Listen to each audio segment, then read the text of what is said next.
Hello, good evening, everyone. This is Apollo from Sci Home, and today we are very happy to have our guest, Mr. Tom Chen, here, our alum, to share among with us like some about like his experience working in environmental conservation NGOs. So, welcome, Tom. And, Hello. before we get to know more about you first, maybe we should all like telling us about like what background you are from. Maybe Okay. maybe let's start a polling. Yeah, thank you, Hermia, and to tell us about a bit of your background. Hmm. So Do I Tom, need to you see? join? No need. You're our Okay. guest today. Can you see Oh, the active polling results? uh, where's it? Oh, that should be a popped up post something. Anyways, we can share it later. Okay. But most of them are from year one nowadays. I mean, by Hmm. now most of them are from year one, and then some of them wanted to know. Some of them wanted to know about career options Hmm. of being a biology student. Some are interested in nature conservation. So I believe Okay. most of them are like having interest on these areas. Hmm. So maybe let's don't waste any time. So please, would you please share with us like some of your background first, Tom? Sure. Okay. Yes. Let me introduce a little bit about myself first. So I'm a USD alumni. So I graduate. My major is biology. I graduated in 2013. It's 7 years ago. Very long, I think. And then yes, and I can talk about my a little bit about my career path and career background. Yeah. So I think like most of the student or graduate, once you get your degree and then you don't know what job you need to find, then that's why at that time I think in 2013 around summer holiday I know that I can graduate. Yeah. So then I start searching jobs around me, and then I found at that time I don't know what area I need to work for. That's why I uh, just apply the job that I searched for, and then my first job is actually working in UST, Oh, the really? coastal marine lab for 6 months. Yeah, Oh, I see. under Professor Neil's lab. It is about some scientific monitoring. Or so we will go to the fish farm every week and every week, and then we would get some water samples and then do some water testing. So that basically is what I'm doing in that 6 months. So Mhm. it's kind of like repeat, repeat, and repeat. And but it's a very good opportunity for me to take the boat and then look around Hong Kong, all the areas, and also um, and Yeah. also yes about the learn a little bit about some basic water monitoring testing, and then after that my what why I will leave the lab is because in the lab composition usually you are when I entry I'm a research assistant, Yeah. and then no matter how long you work for you are research assistant even Listen, you work for 10 or 20 years. no So I know prospect of path, promotion. my career path is if I want to be promoted, I can either be study a Master. doctor degree to become postdoc, or Mm. I study some master of something in laboratory that I can become the lab technology so technician. So anyway, then I think I'm not interested to studying anymore at that time. So that's why I search for some other job career path. Mm. And then I search, there's a job vacancy in WWF Hong Kong.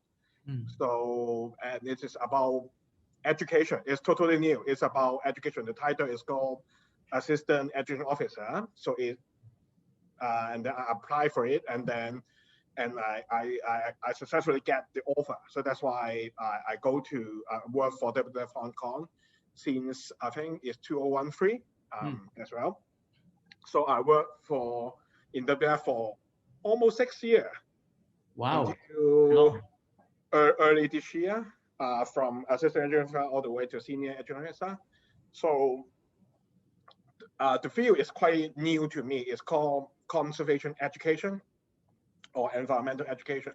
So basically, the job duty is to lead the student or lead the public visitors to outdoor area, to the sites. And then we teach them a little bit about wildlife, teach them about ecosystem, something about sustainable development, and then encourage them to do some change. So that is what I usually do. But when I being promoted to senior level, I also work on some stakeholder engagement because I based in Huaihawan. So I also need to work with the stakeholder and also go to the school to deliver some program and then work with the school teachers. And then, yeah, and also doing some survey. Like I learned scuba diving when I in WWF. So that's why I also joined the fish survey and also the coral reef survey at that time to have more conservation background. And then in this year, I moved to TNC. It's a relatively new organization. It's called the Nature Conservancy Hong Kong. It is a also is a conservation NGO, but it started in US. So and then when I'm now working in TNC, it's also a small organization, but my title is Conservation Education Officers. So I work on education aspect and also conservation aspect as well. So TNC is in Hong Kong. Conservation work is mainly on oyster and oyster reef restoration. So that's why I always go to Bat Lai and Ma Fau Shan to do some mudflat survey and also horseshoe crab survey, and also bring students there if we don't have the COVID. So yeah, that's it. That's quite a fruitful introduction about your like career path from the Coastal Lab to WWF and then to now the TNC. So can you? I think we are quite interested in like the journey, like how you really started it from your university life back then. As we know that like your UG experience in USD, that might be some hints giving us like why did you choose that path? Did you choose that path afterwards? So can you share among with us like anything that you did during the time when you were a UG student back then?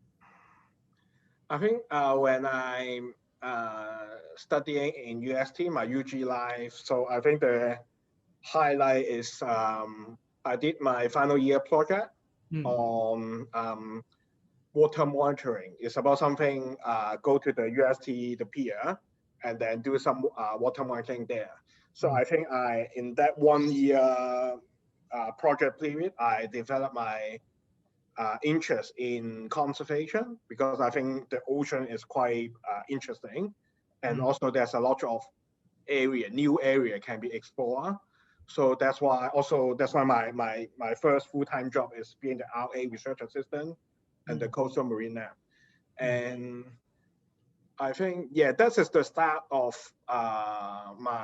to cultivate my interest in ocean conservation. But I think at that moment, at 2010 to 2013, when I study in UST, there's a lot of hot topics about environment conservation, about climate change, about ocean acidification, a lot of hot topics. And then I also get some insight about that. Yeah. And also, yeah, I'm joined one course is about a winter course. It's also we have some volunteer activities or volunteer work in Hong Kong Wetland Park. Yeah. Ooh. So I think that also gives me some idea what interpretation is, eco interpretation is, and also what's eco tour, and yeah, and also have some idea about what the government and also the NGO is doing. Yeah. Oh, I see. We wonder if that course is still existing anyways, but like can you tell us a bit more about like the experience in the wetland park? Like what did you really do back then during the course? Like how was it like? I think it is a winter course in year 2. So there's about 2 months. We need to go to the wetland park, and it is start with a lot with some training about the wetland ecology, because there's a lot of exhibition, small exhibition in wetland park. That's why we being trained up as eco guide or interpreter, so we know about some knowledge about the wetland, and also about the migratory bird, about the plants. And then we need to go to the wetland park. I think every Sunday and Saturday and Sunday, we will station in some spot in wetland in the wetland park. And when the visitor come, and then we need to do some interpretation on that for that station. So I think it's a good experience, because at that time I'm not very good at interpretation or talking to strange people. So that's why it kind of developed my speaking skills and presentation skills, and also language skills, because there's sometimes the foreigner go to visit the wetland park, but they are very nice. I think they're very nice and pay attention to what you tell them. Yes. Yeah, it seems it laid like a very good foundation for like the future career that you develop for the course.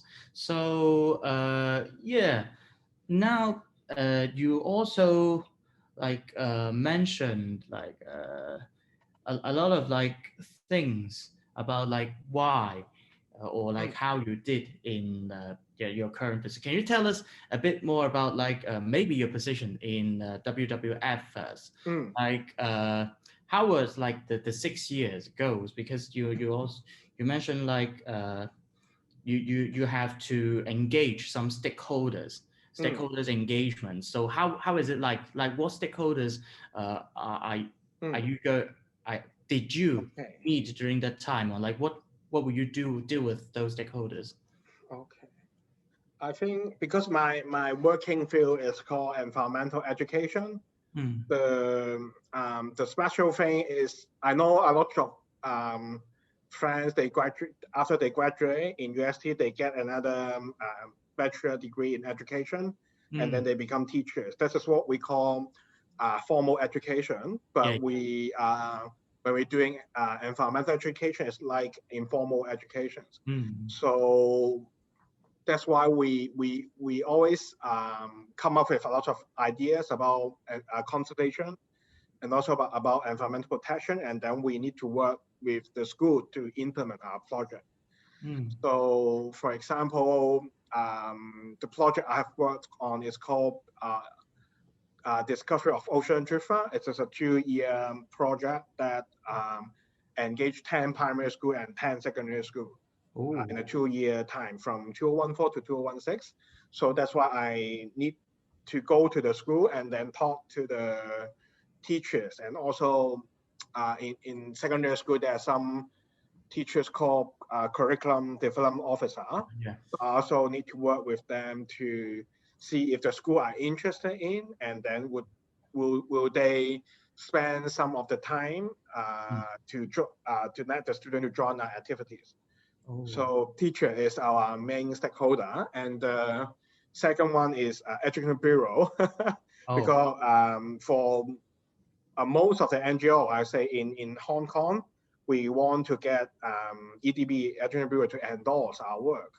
So that's why we sometimes also need to talk to the education officer there, and also the last group of stakeholder is AFCD, because I station in Hoi Ha Wan, and when we do some education activities inside the marine park, I need to get the permit. So that's why I also need to work with the AFCD officers. So these are the stakeholders I need to work with, and it's quite nervous at the very beginning when you need to approach a government office. But once you do that for many times, you know what they are looking for, and then you can fit their interest. Yes. I see. It's all about like experiences. So So you just mentioned that you will be engaging some teachers at schools as well. So after you, I would like to ask a bit more about like after you engaged with them, or like they are willing Mm, to be engaged to the projects. So what will they experience afterwards? I mean, those students and those schools. mm. So if the teachers love our project ideas, then we will have either me or I will send the education officers to my team to the school, and then we'll have some school-based activities. For example, we need to give a school talk. It is very exciting to give a school talk for maybe 200 or 300 Mhm. students together at the Yeah. same time. And then we also have science workshop. We take some equipment to bring some equipment to the school, and then we teach them how to test microplastic, how to do some water testing work. And then we also have STEM. We will have some STEM workshop to the school for the school as well, because a very hot topic. We may ask them to build something about how to contribute to the environment, build some prototype, build some model, and then can help restoration on conservation, something like that. Yeah. And for primary school, the strategy is quite different. Really? Sometimes we need to do drama. We need to do some drama to the primary school. You mean Or you guys will be actors as well, right? yeah, some session I will be the actors. Well, I've been the whale shark talking about the shark conservation, and sometimes I also been the actor of fish with fish talking about the fish, the camouflage, something like that. So Interesting. different when we target different age group, we have different strategy. But yeah, we need to learn about different education approach, drama, storytelling. Yeah, for secondary school, we may also bring them to future outdoor future. Yeah, that's very interesting because you mentioned earlier like Yeah. some of your batchmates, I mean your classmates may Yes. have been like studying for maybe a PGDE and then they Yes. become a teacher in a formal education setting. And in your case, you are doing Mm, in other contexts as an informal education mm, office, which is quite interesting. Like not just about engaging students, but also engaging students in mm. different age groups, different ways. I mean, that's very interesting indeed. I think yes. I think environmental education or informal education is a big sector that I think students can consider to work on it, because formal education, you become the teachers, and then I would say you have a lot of restriction. You have to follow the Yeah. formal lesson, and then you need to teach. There's all the lesson plan or curriculum. But for informal education, that you can explore yourself a little bit more. For Mm, example, when I working in WWF, in that 6 year, I have also I take lead of a few education project, and also some university student mm. ambassador program, training program. But Ooh. after that, you can share your case, your story, successful story to other WWF office. For example, Singapore office, they are looking for some successful story. Mm, And yeah, I also get the chance to visit to Taiwan to share what I did to the local NGO there. And mm, then I also had chance to, I think in 2018, I represent the WWF Hong Kong office to go to UNESCO mm, in the headquarters in Paris to discuss about something about environmental education, and also ESD, education for sustainable development, mm. to kind of align with the strategy, youth strategy from UNESCO. So I think it is quite you can have more exposure when you are in informal education status. Because Yeah. in formal education, your case can only be shared within Hong Kong. We fit in the Hong Kong curriculum, but maybe other city are not interested in that. So Mm. yeah, it's very excited to work in this Yeah. field. A lot of opportunities. I think Yeah. really it is really impressive. You know, a lot of students always ask like about like what jobs they can do in the future. especially like I mean from our science background students. Mm. Like, and the first thought comes to their mind maybe being a teacher, but now I think they have a lot more ideas of like what they can explore in another setting anyways. So after working in Worldwide Fund, which is I think a very fruitful experience, so what lead you to not the TNC now? So what are like the opportunities, or like what really happened to this transition? Yes, I think it is a very difficult decision to leave WWF Hong Kong, because I would say it gives me a lot of experience in environmental education. It also provides a lot of training to train up me, and then, but I think 6 years is really long, and then you got in WWF Hong Kong. It's a very big office in Hong Kong, and there's a lot of teams, and if you are working on education department, then you will almost focus your path, and then you will do more about education. But but I want to learn more about from other fields. For example, in Hong Kong, Angel also working on conservation, also working on fundraising, and that's why I choose to move to TNC, the Nature Conservancy, because it's a kind of startup business in Hong Kong. TNC start working in Hong Kong in about 2002, I think. So it's still a relatively green NGO in Hong Kong. So when I take up the role here, the conservation education officer, I belongs to conservation team. So that's why I also have more chance to be engaged in conservation work.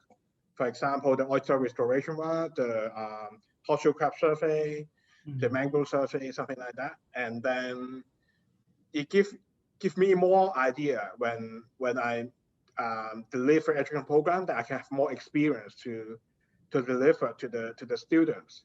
And then because of the team size quite small, I also need to take up other tasks.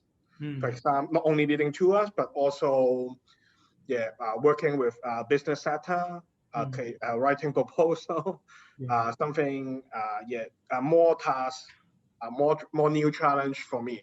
Yeah, more demanding, I think. Yeah. So can you tell us a bit more like about like the size of your team, or like how many colleagues are you working with? The Nature Conservancy actually is a worldwide. It's a very big organization. I think we have more than thousands staff worldwide, and most of the staff are based in US, because we start in US, and then we have a lot of nature reserve in US. We need day-to-day management, and in Hong Kong we have around 20 staff, and there's some including HR, admin, fundraising team, and then IT, and then conservation, and I'm in conservation team. So conservation is quite small. We have 4 colleagues, and I'm one of it. And then 3 of them are responsible for conservation work. Like working with other NGO on ecological survey, and then also do some press release or some baseline survey. And then I'm working on education and outreach. So it is still underdeveloped, I should say. It still have a lot of potential to grow up. Then that's why I'm writing a lot of proposal to have some new education project for TNC and also for Hong Kong. And then we're trying to expand our team. I think I can expand the team. Yeah. I think if you are interested to hire students, maybe if students would like to join, definitely should approach Tom later on. Please say you are UST student. You will be advantage, I believe. And so, you compare to WWS really large. It's about more than 100 full-time staff in Hong Kong, and there's a lot of part-time staff. So there's more, all staff are working on their own very small area. For example, I'm working on education, marine education. Then I focus a lot on marine education. I won't have much chance to go to wetland education or MIPO. Also don't have much chance to go to another office. So this is very big, but there's also a lot of limitations. So that's why I would say in TNC it's more small, but the size is office size smaller, but more flexibility and more to learn. Yeah, I think it's a big difference between a startup, a new company, a new startup, and a well-established, well-developed company organizations in general. So, yeah, and maybe we can also go through some questions about like you mentioned that you are currently doing a lot of work. I mean, you're facing a lot of challenges too, and you see some potential to grow. So what would you consider as like the most challenging thing in the work in general as a in the conservation education? I think for TNC, the biggest challenge to conservation or informal education sector is publicity. Yeah. No many students, no many people in Hong Kong know what TNC is or the Nature Conservancy. So yeah, if you don't build up your reputation, don't build up your publicity like WWF, and it's very hard that you can do a lot of local work because in the past, when I talked to some local stakeholders, for example, I talked to Haiwan villagers who are from WWF, they know what WWF is. Yeah. But if I tell you I'm from TNC, you may need to Google what TNC is. And actually, our website don't have much information to share. So yeah, the first one is publicity. So that's why we'll start with different age groups. So in terms of school, then we target to launch some school partnership project to let the teachers and also the students to know what is TNC and what we are doing. Because we are doing, actually we are doing a lot of oyster and oyster restoration work. It's very related to Hong Kong, right? We have very long oyster industry in Lafayette. Yeah. Many years. So actually what we are doing is very local, right? But people don't recognize us. So that's why in terms of education, we target to increase our publicity and recognitions from others.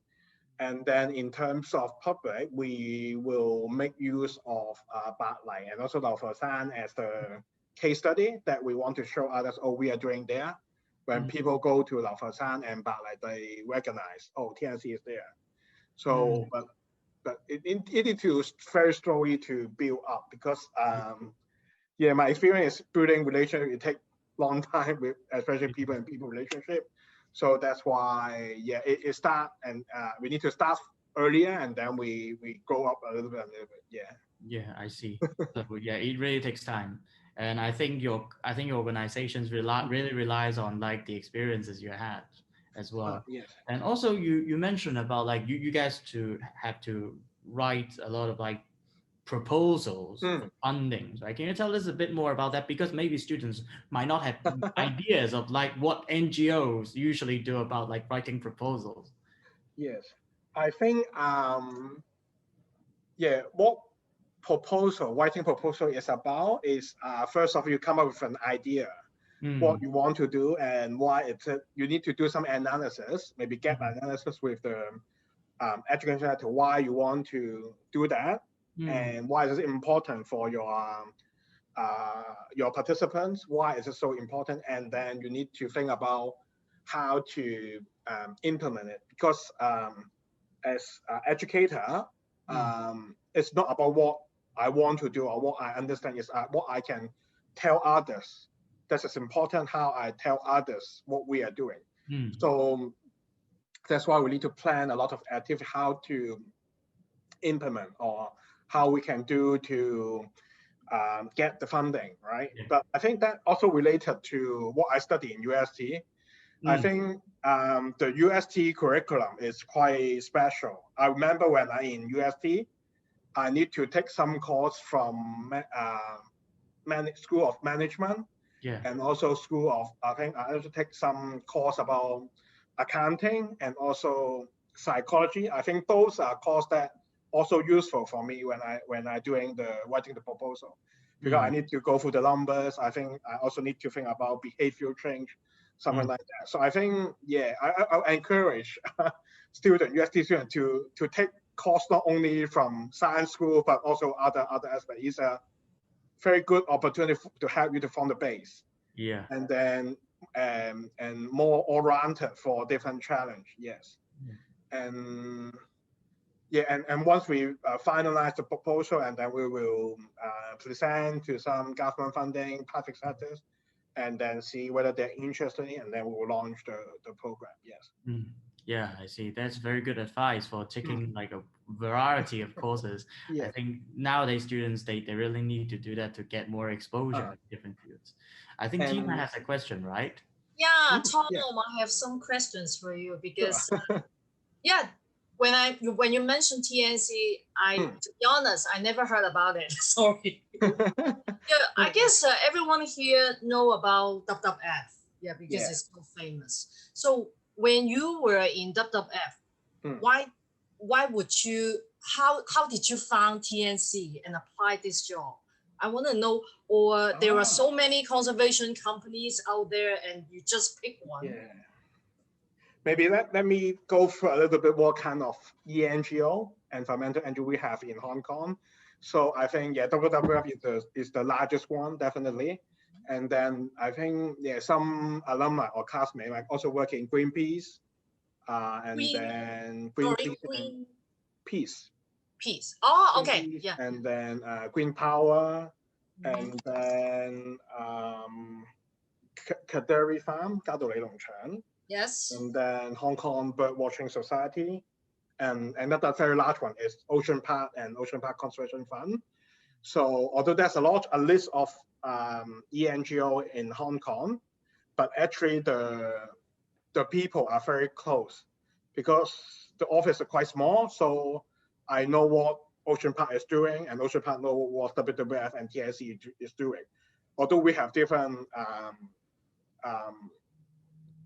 main highlight, for example, Ocean Park Conservation Fund, they work a lot on horseshoe crab and also about no plastic straws. And yeah, WWF is famous for Maipole and Hoi Ha Wan, but we are very close. So when I'm working in WWF, then I think why I get the job at about TNC is my colleague from conservation team from conservation, they also is a biology alumni. Oh, I see. She forwarded the job ad to me and said, "Oh, you can try this one, but it seems a big jump in your career path." So I say, "Oh, why not I try it, right? Because when you are applying a job, it's not you apply for a job, but job also finds you. So if you perfectly match, then it's okay."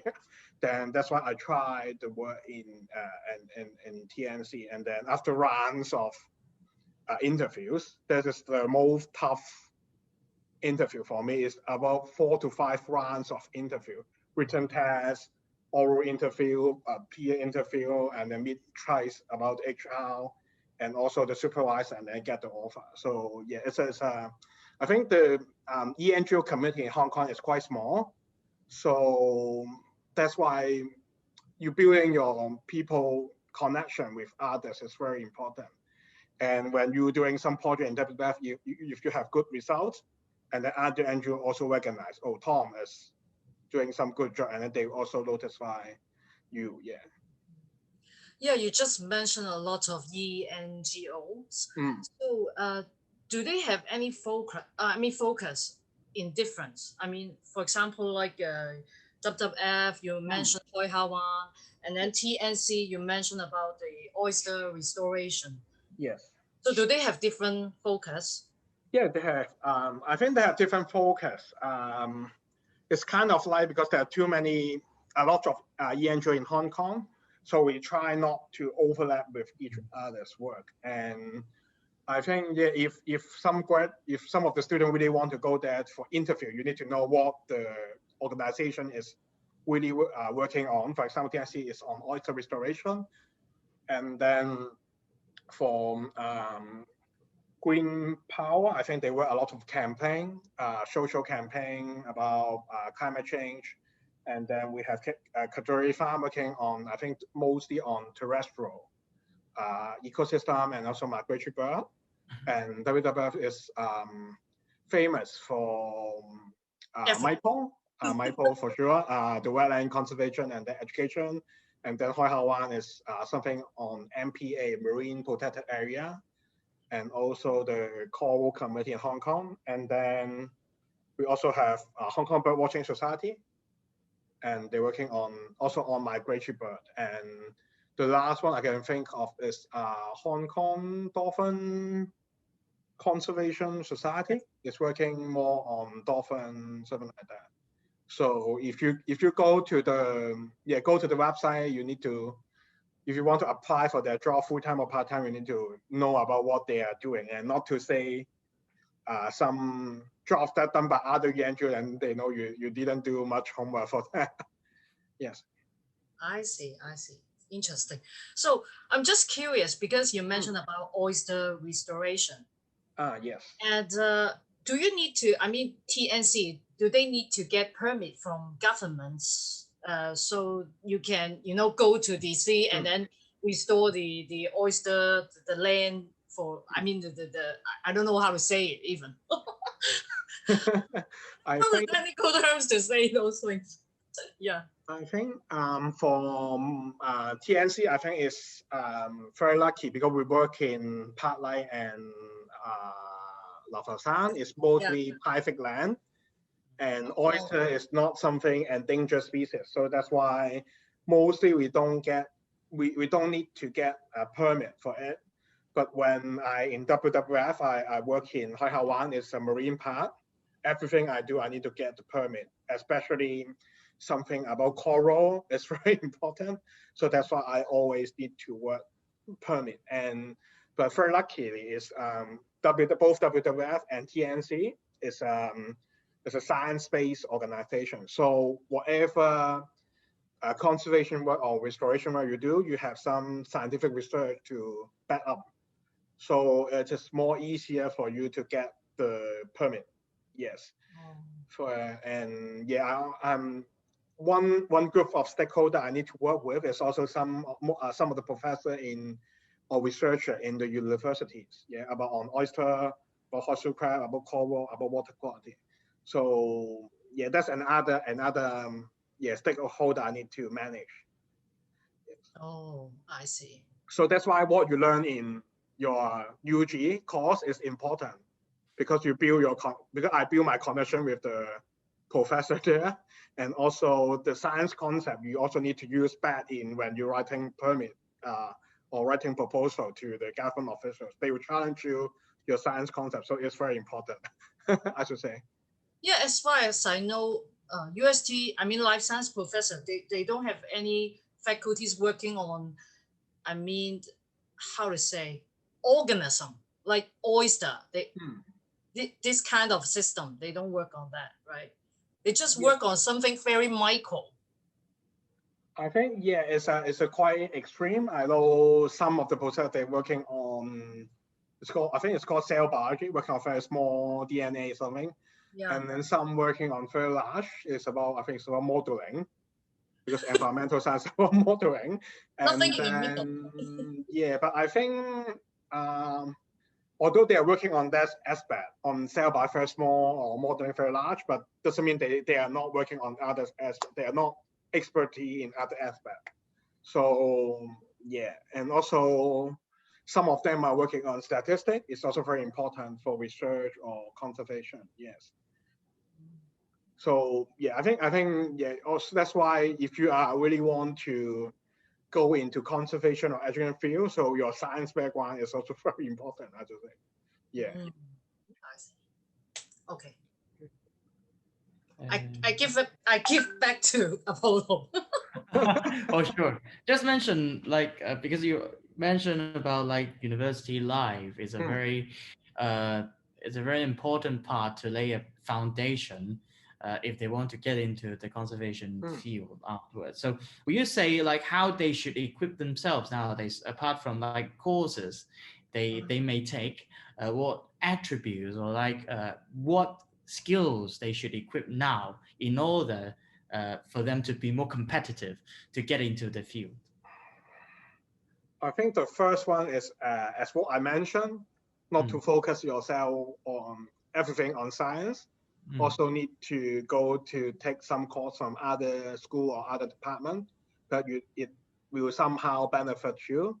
And then the second thing of tips, I think, is to look something more macroscopic, not focusing on one items or one issue, two issues, but focusing on how something on larger scales.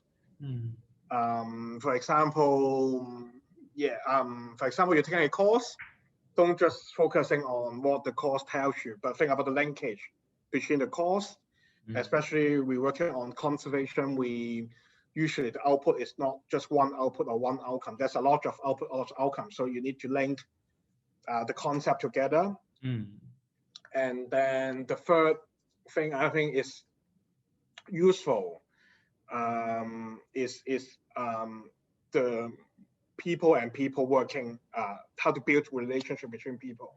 I think that's also important, because in school, you do presentation, maybe you do it by your own, you do project by your own, you can choose to do by your own.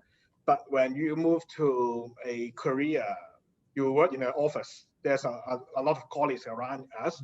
You cannot do everything by your own. So how you work with others, that is very important. I would say, well, you cannot do everything by your own. Then you need to work with others. And then you also need to work with other stakeholders, work with other government officials. So that's why it's important to equip skills to how to work with people. Don't just focusing on what on your computer, on what you can do your own. Yes. I see. Some soft skills, communication skills. Yeah. And I found it quite interesting. You mentioned like the interview process of you getting into TNC seems quite complicated. Can you tell us a bit more details about like how it was like? Because you said that there were 5 rounds, right? Yes, I think let me talk about, because I got 3 full-time jobs at the moment. The first one I work in research assistant, and then there's no interview. I just talked to the professor, and then he said okay, and then I go work into the lab. That's very easy. And then when I work in WWF, I only got 2 rounds of interview. The first one is about have an interview with HR and also one of the supervisor. And then once they screen you from a pool of candidates, then maybe they will pick a few very outstanding one, and then they'll have a second round, and then you get the result. And you get the offer as the office assistant officer. But when I moved to apply for conservation action manager, it is I think it's very tough. There's a lot of rounds of interview. The first one, because when I apply for the job, it's under COVID, so I never have a face-to-face meeting with them, or it's phone interview and Zoom interview. And then the first one is the first round of screening is by HR. It's a phone call about 1 hour with the HR colleague, talking about why you apply for that, what's your past experience, and then what is your qualification. And then once you pass the first one, then you meet. Remember the second round is with my supervisor right now, interviewing my supervisor now, and also the post that I will replace her, the one that was my previous job role. And then this is the second round. And interesting, my supervisor is a lady from China, so that's why I also test my Mandarin as well. And then a little bit about English, Mandarin, and then also share my experience and that. And then the third one is peer interview. Then because you not only report to your supervisor, you also work with the team. As I mentioned, I have 3 colleagues with me, apart from my supervisor. They are from conservation team, so they will also have another Zoom meeting with you, with me, and then asking about my experience in conservation, how my viewpoints on some conservation topic in Hong Kong, and how you plan to do that. And then the fourth one is written test. Is asking you to draft a proposal for them. If currently they have doing some education program. So if we still have COVID going on, so how you make some adaptation? So then we need to write some written test and a proposal to them. And the last one, the fifth one is I need to have an interview with the Asia Pacific director as the last one to get the offer. So it's really, I left expect really there's 5-1. Yeah, it's really tough. I mean, like usually, because you mentioned like in WWF, it's like usually normally 2 rounds. I think maximum 2 rounds. Usually, I think 5 rounds is really like a very challenging task to do, because like really like 5关斩六將, right? It's really 5 rounds of interviews. That's really interesting. I don't know, is it because I applied for the manager role, or because it's a US based organization? I think the purpose is to try to have as many college or interview with you as possible, because they will be your colleagues or they will be your supervisor for the students. So that's why they have many rounds as possible. And the interesting thing is, I don't know there's a 5 rounds. Every rounds I finish, I think I'm okay, I'll get the offer. Then there will another email. They call you again. Another round of interview. It's sounds many rounds. Yeah, I think that's quite an experience from you. So will you, like in general, say like because I think students nowadays they may focus more on like their results or things. So would you say being a good student in terms of a good GPA or CGA is important? Do you think so? Well, I think it's important, especially in USC. I think GPA or the score is important, especially when you apply for your first or your second job. Because when you apply for your first full-time job, you don't have much working experience, and the employee cannot judge you because of your past experience. So the only thing that can judge you is your score, right? So that's why the score is very important for the first and your second job. And if you want to do further study, if you want to do some further study, or you want to go into research field, I think score is definitely very important.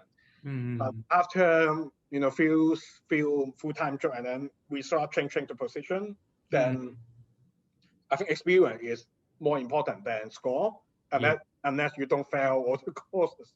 Because they will start judging you the ability from your past experience, but not the score, because they can kind of correlate. When you can you have such experience, work experience, then you definitely have some science knowledge or some soft skills backed up. So I think it's less important right now. I believe so. So I think we have asked quite enough questions. Maybe we can now open the floor, open the floor to see if there is any questions from our students. If you are willing to, you may speak up, unmute your microphone, or you may directly chat with us as well. I see Yo Tang. Hi. Yeah. Hi. I just want to ask if there's any like summer job internships or opportunities at TNC. I think in TNC we have we do have internship. We do have we also train up some university student as ambassador. So I think we have both paths that you can work in TNC. And for interns, if you are interested, then you can send us your CV, and then we will consider when we usually have the intern during the summer holidays, summer period. Yes. Yeah, because I heard that, like you said, you guys can work on the promotion and stuff. you guys are not as well known as WWF or other organizations, and I think like maybe with younger people we can help with that. Sure. Yeah, definitely. I think that's why we are trying to train up more student ambassador, and also we have more capacity for summer interns. Yeah, but we plan to have more, but the COVID do affect us a lot. Because I remember the last one of summer intern, we do everything on Zoom. I haven't had chance to meet my intern face to face. So, but I think if students are interested in internship or some internship experience from organization or from other ENGO similar to WWF, you don't need to wait for their application open. You can always send them email with your CV, why you want to do. If you can show your passion, and then they can always, I think they can always open the internship position for you if they need to, they think you are fit for that post. Yes. Okay. Yeah. Thank you so much, Joe Tang, for bringing this up. I guess we need to collaborate, Tom, to have internship opportunities only for UST students, science students. Yeah. I think that's okay, right? Even they go through the interview, they have the ability to stand up from. I guess they would be interested in doing the oyster restoration. I guess because I know many science students, they just want to apply what they learn. Yeah, and in really doing something, I think because it's a bit hard to get some conservation experience when you are in undergraduate. So that's why when different ENG have promotion, if you are free, then you have to grab the chance to take those program and then those internship opportunities. Because you don't think that, I have 4 years studying UST. If I miss this one, I can join the program next year. Who knows we will have next year? Maybe we just have one round of internship opportunities. So if you see the chance, then you have to grab it and then take it. Yeah. Have you recruited any UST students as intern? No, no. Oh, why? But I have recruited 1 or 2 UST students and as the ambassador, university student ambassador, and they're quite good after the training session. So they after they pass the test, they will become our eco guide to do some interpretation in Balai. Yeah. I see. So yes, we're open for UST student. Yeah, definitely. Yeah. Especially our students studying environmental science, then it's an advantage to join. Yeah, exactly. Hi, Tom. So actually, I can see that from TNC, you guys actually got projects in other countries like Australia, Indonesia, Myanmar. Is there any collaborations between the Hong Kong office and the other places, actually? Yes, I should say yes, because actually Hong Kong, TNC Hong Kong office is the headquarters for Asia Pacific region. So that's why not all the staff are based in Hong Kong. So when we having a project or we develop proposal, we also need to involve staff in different offices in the region. For example, in Hong Kong, in China office, also in Singapore office. So that's why we also need to involve them. And as the international ENGO, when we do conservation work like oyster reef restoration, we not only do it in Hong Kong, but also in other places, so that we can have a bigger impact. Yeah, not only in Hong Kong, but impact for the whole region. And then we can scale up our project each year. Yes. So that's why. So do you have any business trip to be sent to other places somehow? Like, of course not now, but then. Yeah. I think for TNC yes, but yeah, definitely not now because once I joined TNC, it's under COVID. But right. I think we have chance to travel around Asia Pacific because we are very important to have chance to interview with other staff in the office of different in this region, or different office in this region, and also our headquarters in US. So it's also very important that we travel to US and then we share the local cases, what we are doing in Hong Kong, and what kind of support we need from the world office. Because the structure in TNC is quite different because in WWF, all the office quite independent. So Hong Kong office work on Hong Kong project, and we may and WWF there may be some interval with other office, but not a lot. But in TNC, because it's the small office and also the startup, so that's why there's a lot of it usually in normal cases require a lot of traveling. Yes. Right, I see. I was just wondering, like, in case, like, for the ambassadors that you actually recruit or those interns, if they have a chance to work in Hong Kong, plus another cultural trip to these places, whoa, I think it will be very, very popular. I'm not sure, but at least they will have chance to work with staff in other office. Especially we use a lot of students recently, so they will have chance to work with people in other office and then increase the exposure. Yeah. But if the COVID situation is much better, I think why not? Yeah. Because we cannot say anything. We cannot plan anything for now. Yes.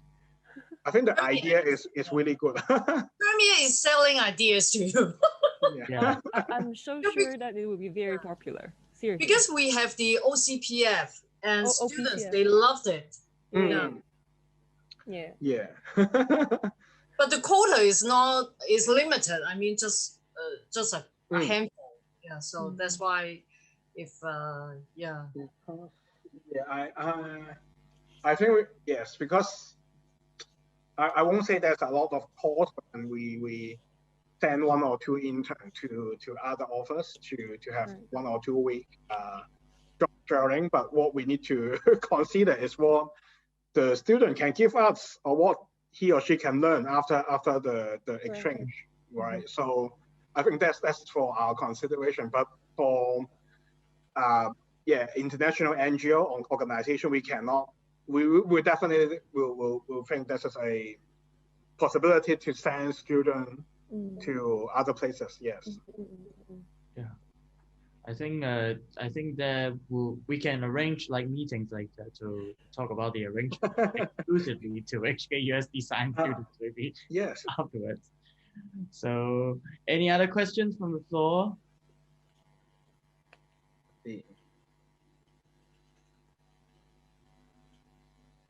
I think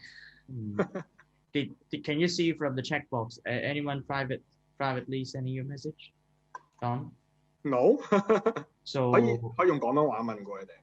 Yeah, 可以嘅應該。So if there is no if there is no other questions, maybe we can end the section here formally. So thank you very much again, Tom, for coming. And then maybe we can stay behind for like 1 or 2 more minutes in case the students want to ask questions privately. So other students, if you don't have questions, you may go. Thank you very much. Thank you, Tom. Thank you, Tom. Bye. Thank you.